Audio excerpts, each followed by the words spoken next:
Hello, thank you for tuning in. This is the Diaspora panel, the voice of the diaspora. I have with me Mr. Olaitan Adedigba, who is based in America. Mr. Adedigba, you are welcome. Thanks for having me. I have also Mr. Ademola Adisa, who is based in the United Kingdom. Mr. Adisa, you are welcome. Thank you so much for having me. So thank you, all our viewers. I want to say a big thank you to all our new subscribers. Thank you for joining the Diaspora family. We appreciate you and we welcome you. And we want to say, please share these videos and give a like, give us a thumb up if you like our videos. Share it to all your friends. We want to see your comments so that we want to know what you think and what you feel. And if you want to contact us, please send your emails to diaspora.panel@outlook.com. So today we are going to be talking about something that is very passionate, that we are very passionate about. It's about terrorism in northern Nigeria and the idea that the northern region, what they actually wanted to do is they want to leave. They just don't know how to say it. So and I'm going to begin with you, Deborah. First question is going to be with you. But as a preamble, we know that Nigeria has been fighting Boko Haram now for about 20 years. And the situation has not abated.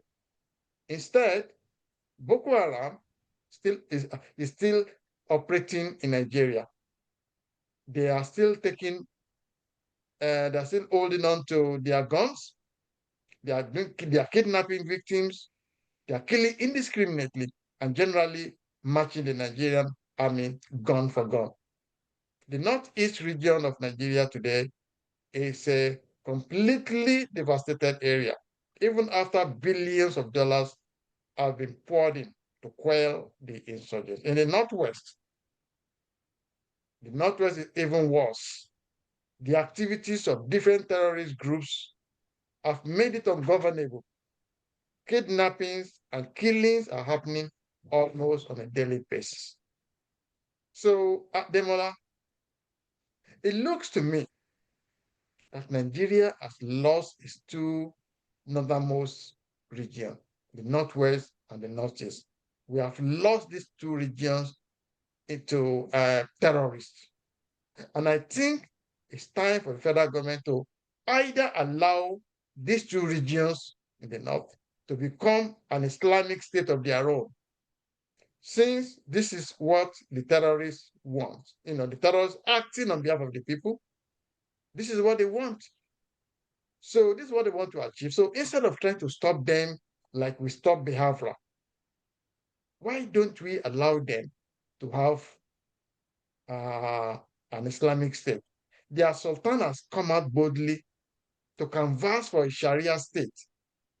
So this is what these people want. This is what their emirs want. This is what their governors want, because they have been carrying out, Sharia law. This is what the people want, and the militants they're just using the militants as a kind of face. So, Demola, what do you think about the idea of allowing the Northwest and the Northeast to go, since they want an Islamic state and we don't? Oh, thank you, JJ. It's a very much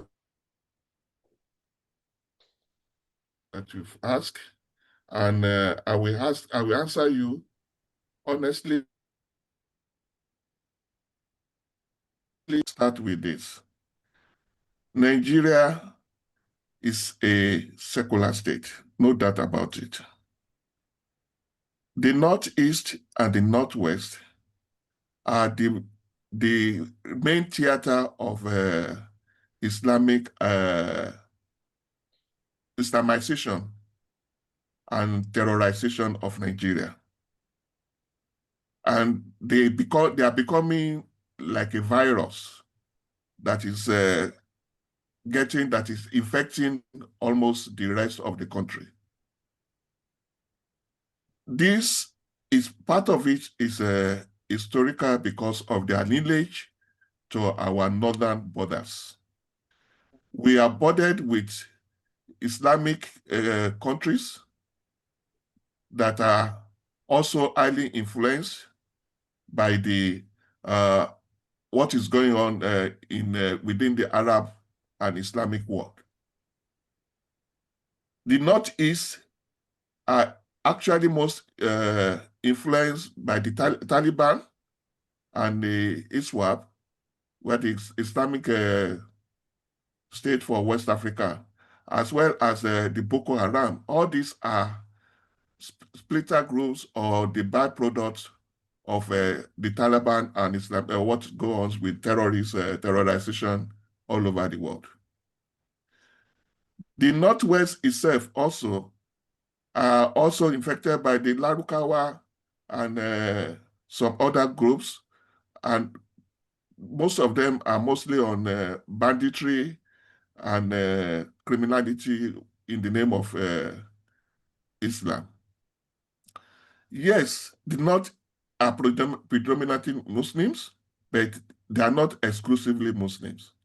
So there need to be respect for other religion. But from the look of things, because these are agendas that are most fostered by the Fulani leaders in those two areas, mostly in those two areas, all their emirs, all their caliphates are led and directed by the Fulani. And the only way they believe they can survive or have resources is to dominate the rest of the country. The North, from the onset, depend mostly on the productivity of the South. Despite their strategic, the way they divide this resources division, the sharing of resources to favor them, they are still not satisfied, but they want to have dominance and total control of the country. And this cannot be possible. Yes, I understand that nobody said they should not practice their religion. Nobody said they should not pray whatever sharia they want, but they should limit it to the people of their faith and limit it to their country. And it should not be forceful. There is no need for all this force. Even Prophet Muhammad himself doesn't enforce his say it, the soul is more important. You cannot force anybody onto the religion if the person doesn't want it. Thank you. They are not really practicing Islam. They are using criminal tendencies and they're using Islam as for criminal tendencies and for political advantage. Thank you, Demola. So, Lighton, the Americans, if you remember, they fought the Taliban for over 20 years, and then they gave up. The Taliban today are ruling Afghanistan. In Syria, after many years of war, Al-Qaeda is in power in Syria. In Palestine, even with the genocide and the killings being committed by Israel, Hamas is still there. See, this Islamization or Islam thing, it's an ideology. You can't kill it. You can't suppress it. The people, if this is what they believe in, you cannot suppress an ideology. And in the case of northern Nigeria, they want Sharia. They want Islamic State. So can Nigeria defeat Islamic ideology even where countries like the United States, Russia, Israel, where they have failed? You think Nigeria can succeed in putting this down? Thank you for that question. It is impossible for Nigeria, for this ideology to be defeated. I must say, what baffles me this morning when I was watching channels, watching Arise, I saw one of the chairman of the party, PDP party, factional party, saying that the President Trump should come and help us. Help us to invade our country. help us to invade. I don't know. The majority of these people, they don't know what they are talking about. We should refrain, right? We should refrain from being selfish and exerting self-aggrandizement. When something doesn't favor us, we should not be pulling. We should not pull down. We should not rock the boat. You wait. You strategize. You wait till when it will be your turn. You don't call outsiders to come to Nigeria to come and invade Nigeria. Then they become and defeat Boko Haram. Is it possible that Boko Haram is killing Nigeria? So PDP is making a stand that Nigeria outsiders should come. Is it patriotic enough? These are the questions. I don't know. I was just laughing. It's laughable. Like you rightly said, in Palestine, in Syria, in all these areas that America has invaded. They spent 20 years in Syria. What is the outcome? What they don't know is because Dangote refinery spring up in Nigeria. That's it. And all our mineral resources. That is what America is coming to do, to acquire. I'm telling you for free. Nothing will happen. America is protecting their interest. If America come to Nigeria, they are coming to protect their interest. No more, no less. Right? Inviting America to come and help them to fight Taliban, to do this, to do that. This is uncalled for. I don't see any reason. It's not reasonable enough. Why should you? It is unheard of. For even all our forefathers, the founding fathers of Nigeria, they will be grieved. Wherever they are now, that this is the Nigeria they bequeathed to our politicians. They are our politicians because of their selfish end, right? They are doing whatever they like with the life of the people. They cannot send people to school. People who are not studying, who are not Christian. They are the people co-opting themselves to Boko Haram, fighting Boko Haram. Now they are now calling outsiders to come and fight. Thank you very much. Okay, like that. So I'm coming back to you now, Demola. So there is no doubt in my mind that Fulani leaders in the north are openly canvassing for an Islamic state. They are supporting and financing the terrorists. Their emirs are turbaning these terrorists. They are giving them chieftaincy titles.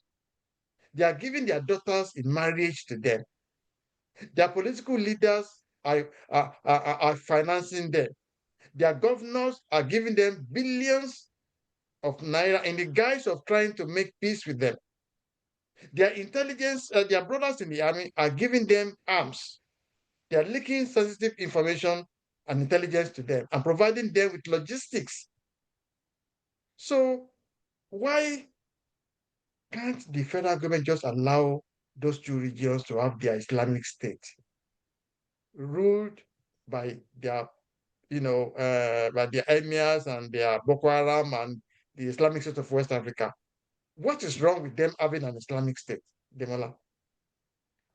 Yeah, there is no doubt that the terrorism and insurgency in the north are being financed mostly by the northerners themselves. So the solution to that is also in their hand. But what is their objective? What exactly are they after? Okay. Their main objective is to Islamize the whole of Nigeria. Why are they so sure and so confident and so bold in doing this? It's because they dominate all the facets of our military hierarchy. They believe they are the one in the military. They can influence whatever can be done either in civil or in military rule. All indications, all investigation pointed to the fact that most of the financiers, just as we have revealed in some of our broadcasts, most of the financiers are northerners. And most of them are associated with political elites and military officers and former head of states. They are the problem, and when whatever they cannot get through the ballot, they want to get it by force. Whenever they are not in power, they always try to destabilize the government in power. They did it to Obasanjo. They did it to Jonathan, and they are doing it to Tinubu. When they are, because the government in power, if it's not from the Netherlands, always try to do what is needful, what is justified, what is fair. But they don't believe in fairness. They don't believe in equity. They believe only in dominance. Thank you very much, Demola. I'm going to pause it now.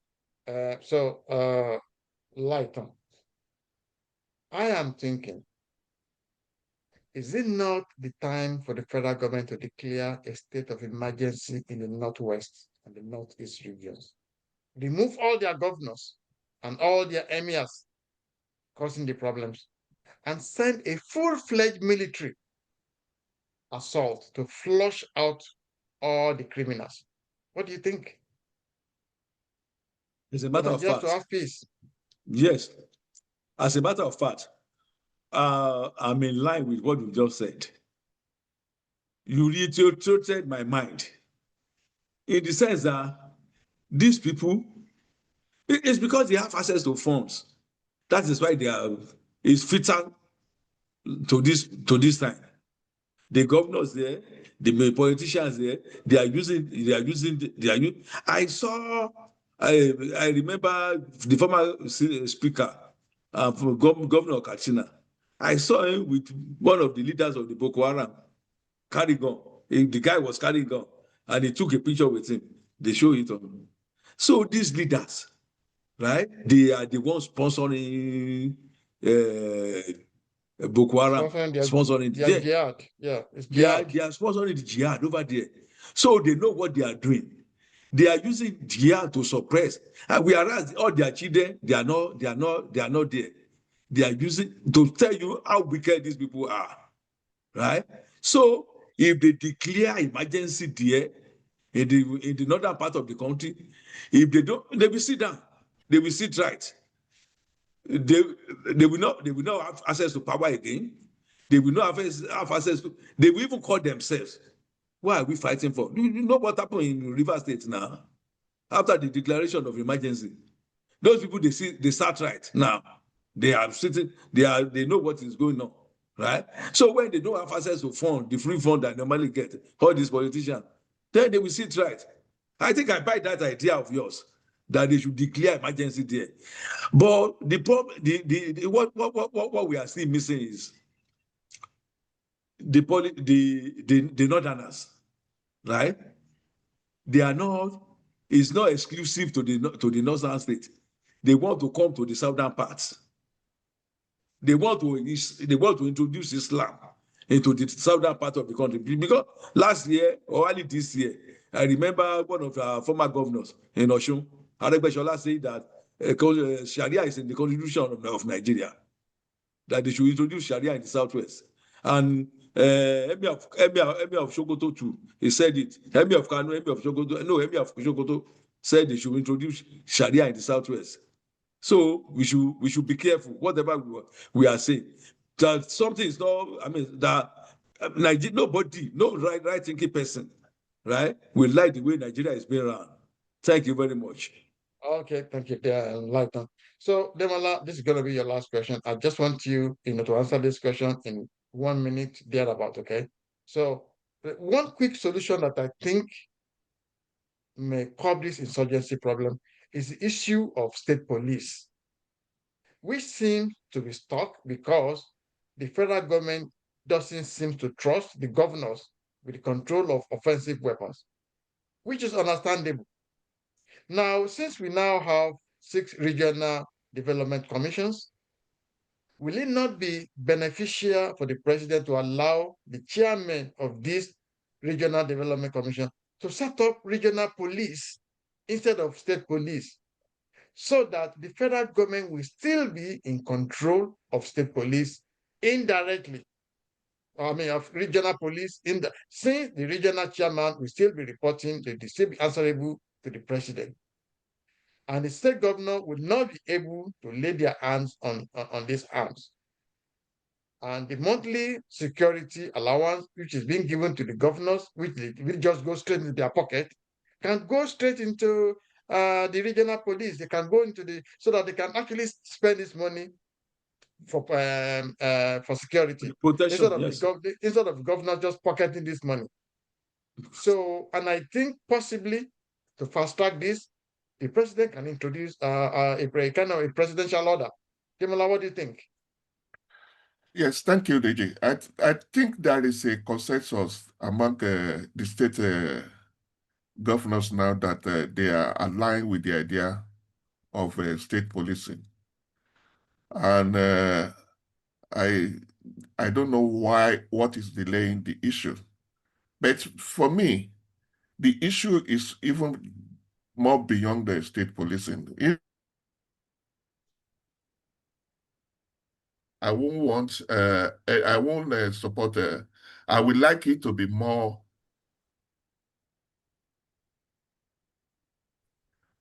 There should be a total restructure of the country into 6 geopolitical zones. The template of the regional development organizational bodies have already given us a good template of how it should be. Let these 6 regions be independent, and it's like a confederacy. Let everybody, each of those regions, now have one unicameral legislation, one government, which is a head or minister or premier of that region. Let them divide whatever number of local government they want in their local government.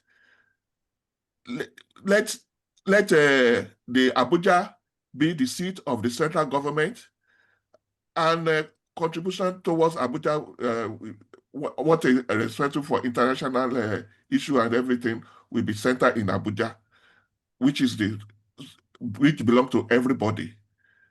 Then the security of each of the region will be managed by that regional police.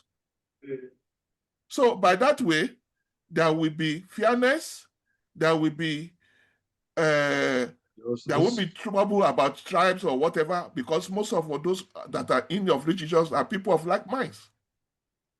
Thank you, Demola. Thank you, Lighton. So your last question is, I'm just going to want you to continue from where Demola stopped. So Demola is talking about a confederacy, and if I remember, if I remember correctly, the constitution that we negotiated with the British in 1960 was a confederal constitution where we have about 3 different regions and then 4 regions, and then where every one of those regions have complete control over their economics. In fact, they have their own ambassadors to different countries. They have their own, they control their resources, they control their agriculture, they control their school, they build their own roads.